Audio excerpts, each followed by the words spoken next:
Now that the Songwriter Piano is out in the world, I wanted to make a piano shootout between it and some of my favorite piano libraries. Let's check it out. First thing I want to do as we jump in here is to say this is not a competition. I just want to show what makes it different than these other libraries. As we go through here, I'm just going to be pretty brutally honest about the good and bad of all of these libraries, including mine. And for that reason, I am not showing what company or what product these libraries are, because I just want you to listen to what these pianos sound like and really just compare and contrast on the merit of the sounds on their own. To kick things off, I want to start with the Songwriter's Piano kind of as a fish out of water, playing music that I really didn't build it to play. And if it can handle this, it can kind of handle anything.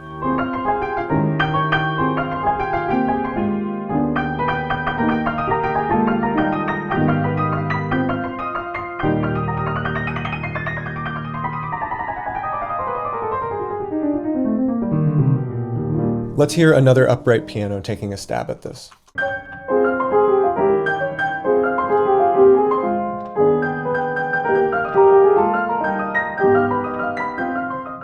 The first thing I notice is that there is a stiffness to the approach. You don't get that kind of gush, that feeling of like kind of something settling.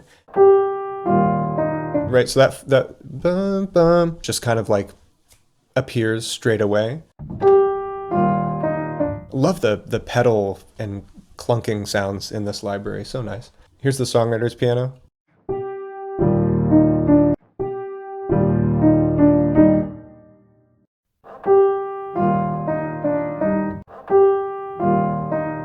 Kind of a subtle difference, but the feeling of pressure is very different. Let's compare it with upright number 2.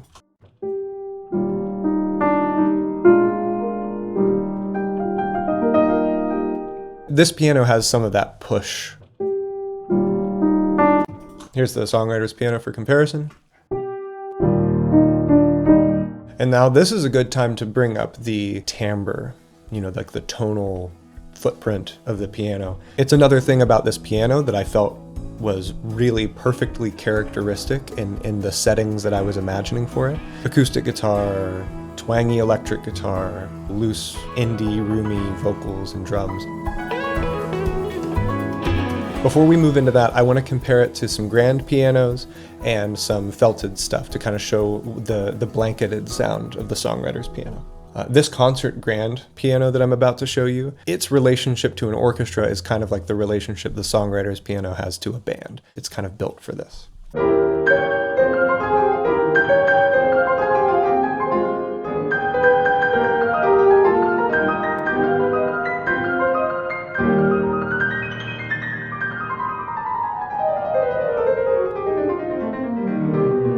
It's excellent for those really busy, twinkly runs, but talk about stiff entries to, transients and chords. These chords feel like super rectangular, is like always how I think of it. And if we jump back and compare that to the Songwriter's Piano,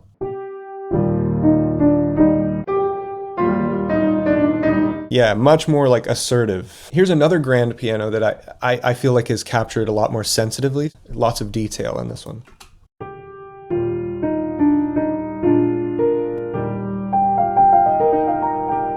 So you can hear that this one's a lot rounder, and it still has that stiff and like perfectly in tune, clean sound. Let's take another listen to this grand and focus on just how in tune it is. It's a very still, guided sound.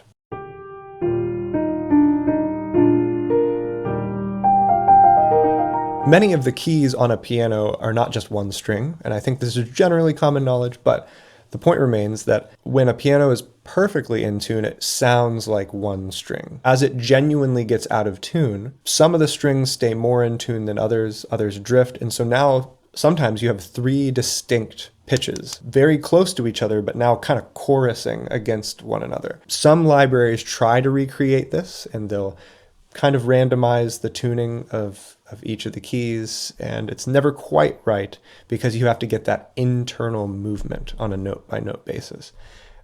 And that is very present on the Songwriter's Piano.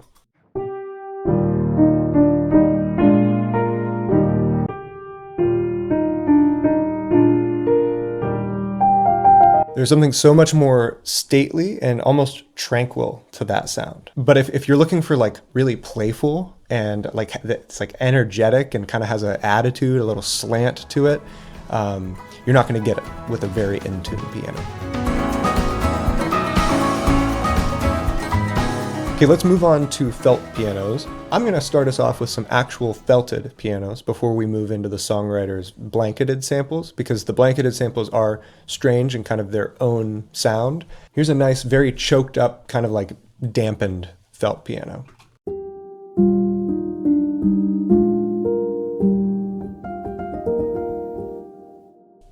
Amazing. Here's another one.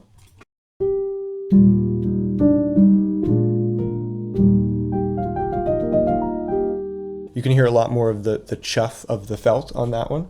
Here's a third.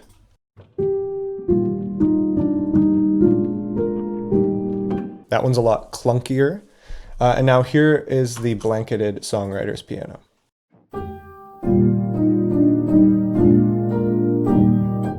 After listening to felts, it's almost like this doesn't have a blanket on it. But when we now compare that to some of the uprights above, you'll really hear a difference.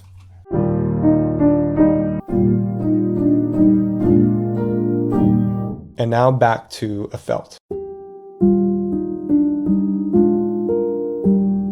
So I like to think of the blanketed samples as being somewhere in between. It softens the sound, but because the blanket is freer to move, the sound of the hammer pushing against the blanket before it hits the string, which gives a longer kind of a brush sound as it gets to it, just makes it a lot messier, hairier almost.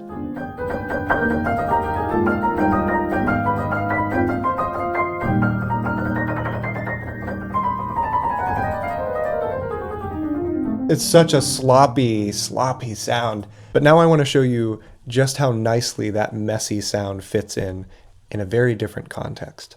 This is a demo that I wrote for the Songwriter's Piano, and here in this session we've got the Songwriter's Piano, an upright from the Rachmaninoff session, and a felt from the Rachmaninoff session, both of which I really love, and I've tried to kind of tailor to this song best that I can.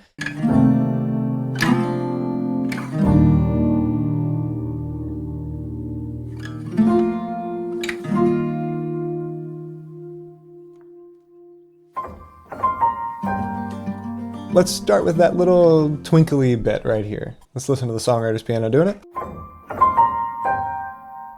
This is almost like the quintessential sound for the Songwriter's Piano.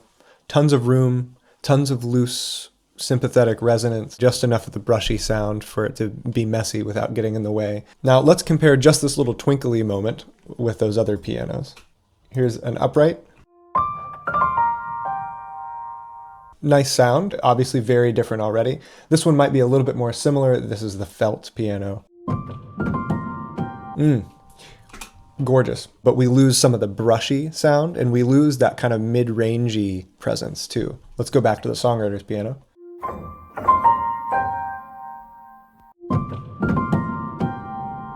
I have this section marked off here because it puts on display that thing I was mentioning earlier, which is the chords sort of settling rather than snapping.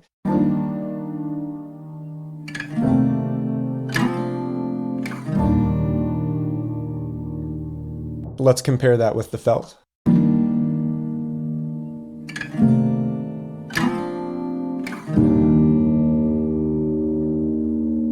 I think it's kind of struggling here. I remember this when I was setting up this session, trying to get those chords to come through, and it was like there was no in-between, where it was either getting lost in the mush of that low-mid stuff, or it was jumping way too forward. And some of this is coming from the fact that the felt piano, because it's so muted, because of the felt, loses a lot of that upper stuff that helps it poke through. So when you're pushing it, you're really just mostly pushing low mids, which can be a problem depending on what's in your mix.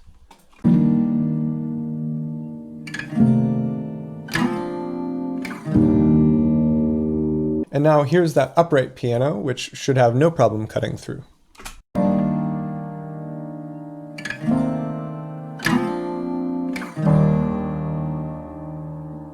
Really great sound, pushing through nicely, It's not making the low mids too terribly murky, but it does have that very grand kind of ringing quality to it. It doesn't have that smudgy thing that the blanketed piano has. And this is often where I end up when I'm writing a piece of music like this, finding that the really vibey felt stuff is too dark and doesn't kind of dance with all the other mid-rangey, woody, roomy recordings. But brighter pianos are too clean and too sharp and too, like, I don't know, piano-y. They kind of make themselves known in a way that isn't relaxed enough, I think, which is so much of where the impetus for the songwriter's piano comes from.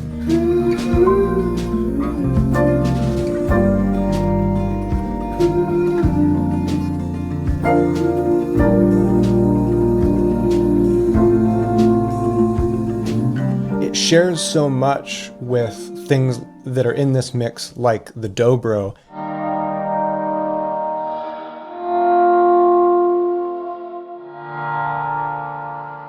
And it's that kind of resonant shimmering that gives it this unkempt, folky thing.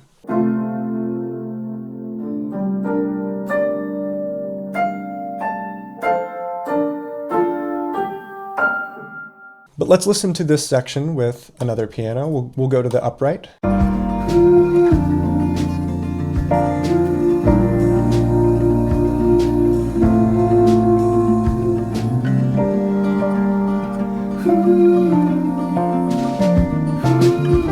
There's really no issue there. It's just the attitude is different. This spot right here specifically.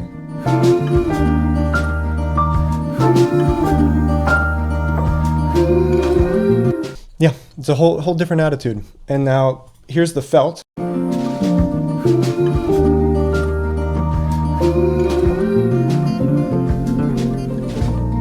Yeah, it's getting lost in there a little bit. If you listen to it on its own, gorgeous.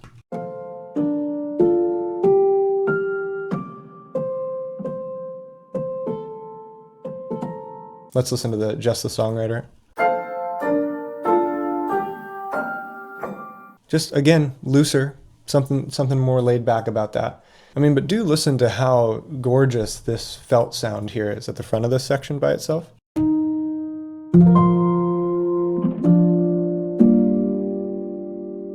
Come on, that's amazing. Maybe in a different arrangement, this would be the piano of choice. But when you've got a band with you, I think it's hard to beat this.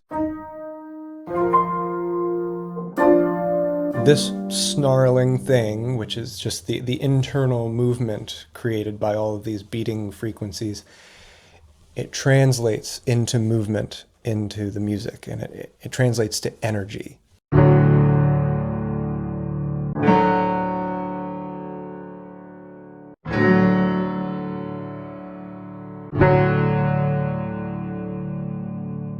I hope this little piano shootout was interesting or useful to you, showed off some of the qualities of the songwriter's piano that I think make it wonderful and unique, and perhaps different than piano libraries that you already own.